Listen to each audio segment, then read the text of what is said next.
This is video 3 of Ayn Rand's The Virtue of Selfishness. I'll start reading from the book. Yes, this is an age of moral crisis. Your moral code has reached its climax, the blind alley at the end of its course, and if you wish to go on living, what you need to do is turn to morality, not to return to reality, but to discover it.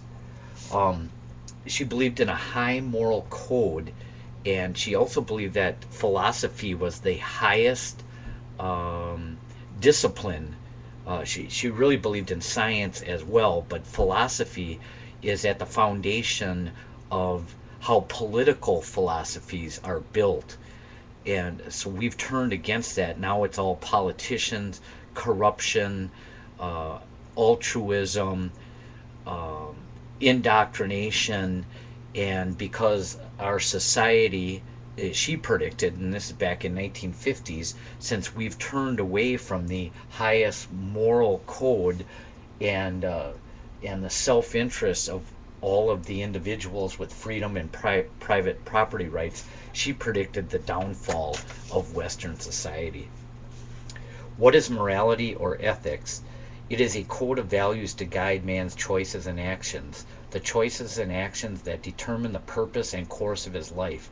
Ethics, as a code of science, deals with discovering and defining such a code.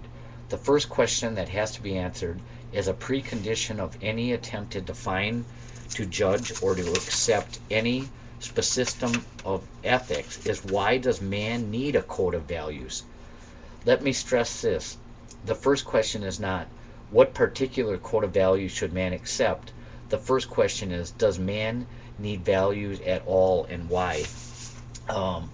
She really believed in a small government, and that the only purpose of government was for self-defense of the people and public order.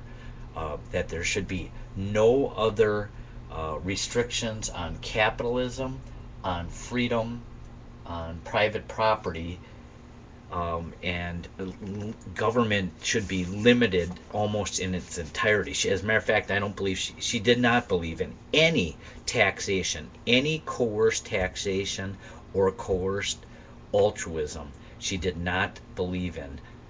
That was an act of violence against oneself.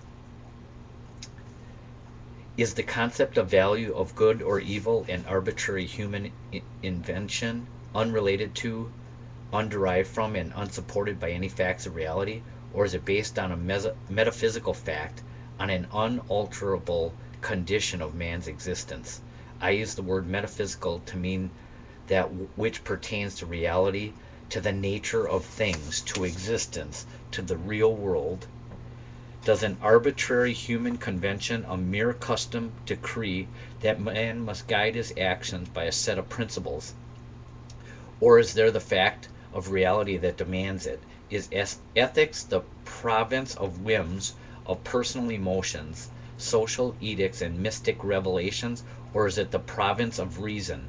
Is ethics a subjective luxury or an objective necessity? She believed in the moral code and the rationality of the universe, that there was a highest standard to live by, and that each man should pursue this on his own free will if they want to achieve their highest goals. A man would also be free not to pursue their highest goals, but they would not be given anything from the state. They would not even be considered if somebody was dying in the street or whatever and would not get a job or be productive. That would be not any concern to her whatsoever. You would be free to not pursue your goals, but you would not get any consideration from Ayn Rand. If you wonder why the world is now collapsing to a lower and ever lower rung of hell, this is the reason. If you want to save civilization, it is this premise of modern ethics and of all ethical history that you must challenge. To challenge the basic premise of any discipline, One must begin at the beginning. In ethics, one must begin by asking, what are values? What does man need of them? Value is that which one acts to gain or keep. The concept of value is not a primary, it presupposes an answer to the question of value: to whom and for what. It presupposes an entity capable of acting to achieve a goal in the face of an alternative. Where no alternative exists, no goals and no values are possible. A quote from Galt's speech in Atlas Shrugged: there is only one fundamental alternative in the universe, existence or non-existence, and it pertains to a single class of entities, to living organisms. So her philosophy is based entirely on the nature of man, self-interest, survival of the fittest. That is what will make a society strive and survive. And anything that goes against that is a threat to human existence and should be fought against with force. If somebody pointed a gun at Ayn Rand, she would have to respond through her moral code to point a gun at that person and defeat them through physical force. Anything that threatened life would be viewed as evil.